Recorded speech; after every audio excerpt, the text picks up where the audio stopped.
I deserve this. That's what I keep telling myself. Even if I cannot remember the sins I committed, I have to believe I am who they say I am. A monster. A tool. A weapon. The dropship shook violently as it descended. Even something as simple as turning my head felt foreign.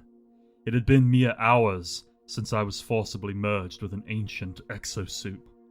We were one and the same now. Bone fused with metal, wires that snaked their way into my skull, embracing my synapses. The process was irreversible. I would die in this suit, and that was for the best. The dropship finally hit solid ground. The hulking soldiers surrounding me all stood to their feet. Red light bathed them in crimson silhouettes. I gripped my rifle, hands steady. Redemption was at hand. I would cleanse my soul in the fiery crucible of combat, and in doing so, finally taste the ambrosia of forgiveness.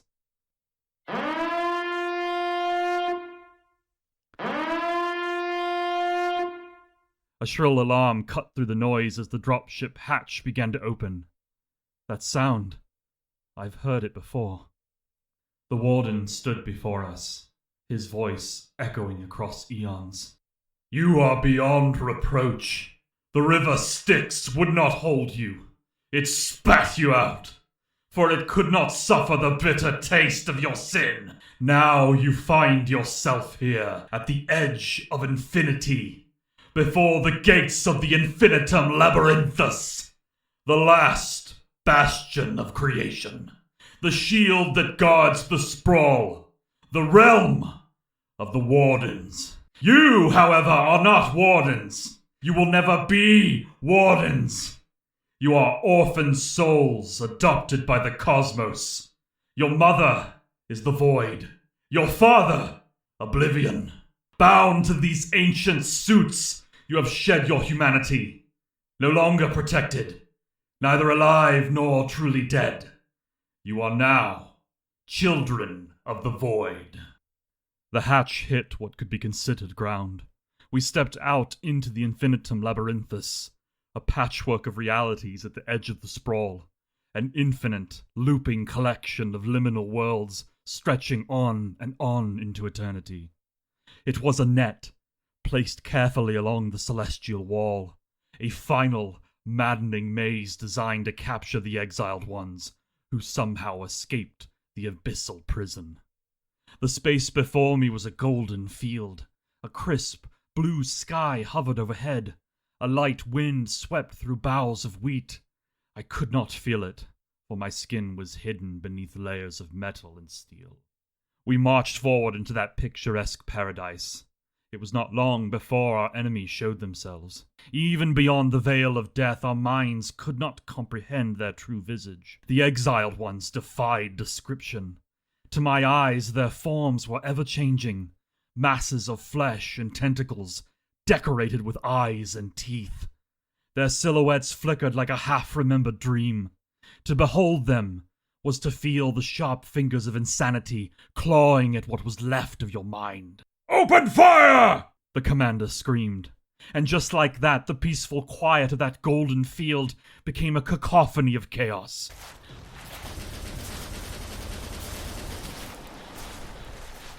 Bullets soared through the air, ammunition made from the one material that could harm these unknowable monstrosities. Their screams filled the sky as we marched forward.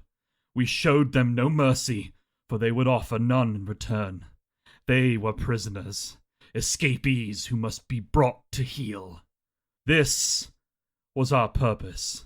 When the exiled ones escaped the abyssal prison, it was the children of the void who hunted them through the labyrinth at the edge of everything. These old gods could not be killed, but they could be subdued, cast back into the abyss from whence they came. Such is our duty. A memory returned, a voice distant, yet familiar. You must tell them. It is your duty. Could this be a glimpse from before? A memory uncovered? I recall her embrace, the comfort of her voice, soothing like honey, warm like sunlight. Who is this goddess, and what duty does she speak of? My duty has changed. My purpose shifted. I deserve this, don't I? She did not answer. Deploy the teleporters! The commander shouted. I came back to the present, the smell of scorched flesh, the spice of gunpowder in my nose. I stepped forward and felt flesh beneath my feet. I looked down and saw one of my comrades. The center of his exosuit was torn off. Jagged metal framed serrated flesh and sinew. His face was contorted into something beyond terror. His eyes were hollow. It was then I realized the exiled ones did not just render upon us a second death. They devoured our very being. Our immortal souls were on the line. And that didn't matter, because we were disposable. Activate! The commander shouted. I looked back up as gateways to the abyssal prison were opened behind the wounded gods. The children of the void obeyed their duty, casting them back into that place beyond the stars. And with that, the world shifted. The labyrinth lurched, sending us reeling into another world, another battlefield. Its currents were unpredictable. Its very existence defied reason. Did it have a mind of its own, like the dreamer that rests at the center of the sprawl? I did not have time to ponder. We were no longer standing in a field beneath open sky. Instead, the labyrinth took us to a tunnel deep underground. I could see strange writing on the walls, colored lines painted in perfect parallel. Check your ammo! The commander said, marching toward me. I looked down and opened my rifle's chamber. I checked the clip. I felt the commander's eyes on me.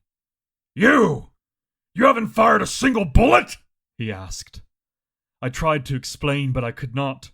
My words failed me.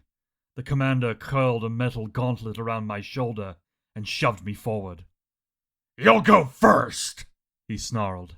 I tried to be present, but my mind was elsewhere, almost as if the labyrinth was trying to communicate with me. I marched forward into the darkness, crushing, infinite black, clinging to me like water.